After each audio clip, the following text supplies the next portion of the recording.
What's the best job for a lazy person? A guy on the surveying crew has the job of watching a surveying GPS unit all day. He gets dropped off with the unit, sets it up and sits there and makes sure it doesn't get stolen and that the blue light is still on. That's all he does every day, day after day.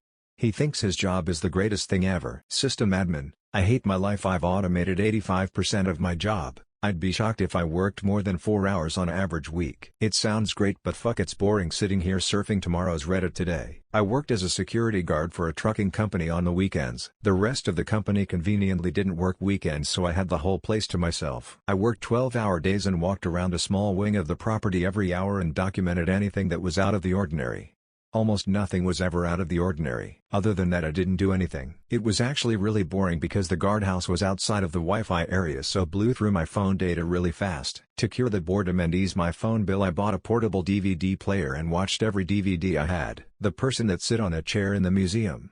They just sit there in one of the most quiet places I visit. And when a person stands too close to one artwork, they just cough a little and tell you to step back. Back in college, I was a computer lab monitor.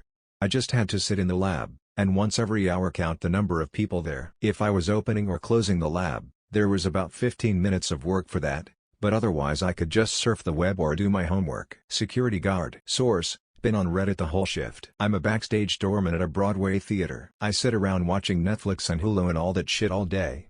If I'm feeling ambitious, I'll read a book or write some stand-up material. It's a pretty sweet gig and perfect for the laziest of people. I used to go to the factory where they make giant rotating machinery for power plant generators. It would take a week or more to machine these giant discs, and the machinist just sat there watching this giant computer-operated machine do all the work. If an error popped up, the machine would stop, sound an alarm on the computer, and the machinist would pick up the phone and call an engineer to come fix it. Also, they didn't do any of the removal or setup. That was done by a team of engineers and transport folks. $30 per hour. Find a remote data entry job and outsource it to someone who will do it for cheaper. Let them do your job and just collect the difference. I worked at a pool the summer after my senior year of high school. I wasn't a lifeguard. I just had to have the person show me their Navy card to get in the pool, and I had to check the pH levels of the pool at the end of every day. Only had to text my boss. Could be on my phone the whole day, chilled with my then girlfriend, and ate food. Didn't even have to clock out for lunch and got an extra half an hour every day. The downside was working in the hot sun. You'd be under an umbrella, but the job could get boring. Truck driving.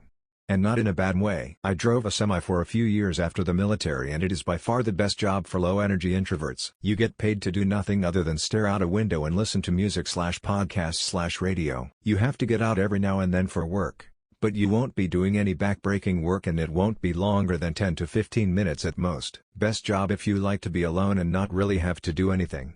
Plus it pays really well. It ain't a game tester. People think it's a fun and easy job, but tracking down the precise instant a bug happens under what conditions is a painstaking, tedious and time-consuming task. I'm currently working as a companion for rich old folks with early-stage dementia. Their kids feel guilty for not spending time with them, so they pay me to go to the old folks' home every day, hang out, drive their fancy cars and go out for lunch. Most don't wake up till after midday, so I do whatever I want all morning. My old guy now likes to go to this expensive restaurant every day for lunch.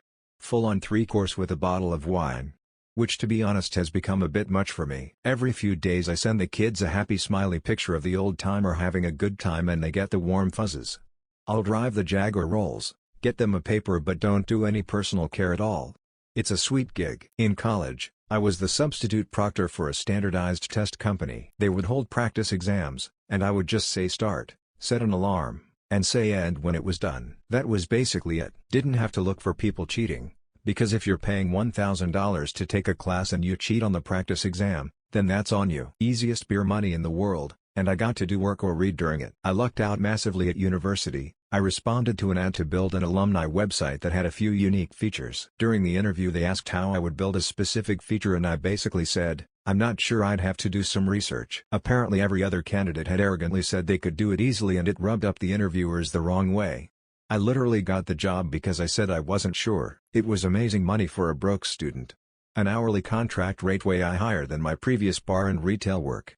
They were happy for me to work from home providing I sent them updates by way of various documents and prototypes. I basically clocked in shit ton of hours as I could just fire up my laptop when I had some free time and crack on. This went on for ages. Unfortunately, the project managers found out they were not allowed to carry on with the project and the funding was pooled. I basically billed a shit ton of hours, got to hack some code whenever I had time, and I never had to finish the product.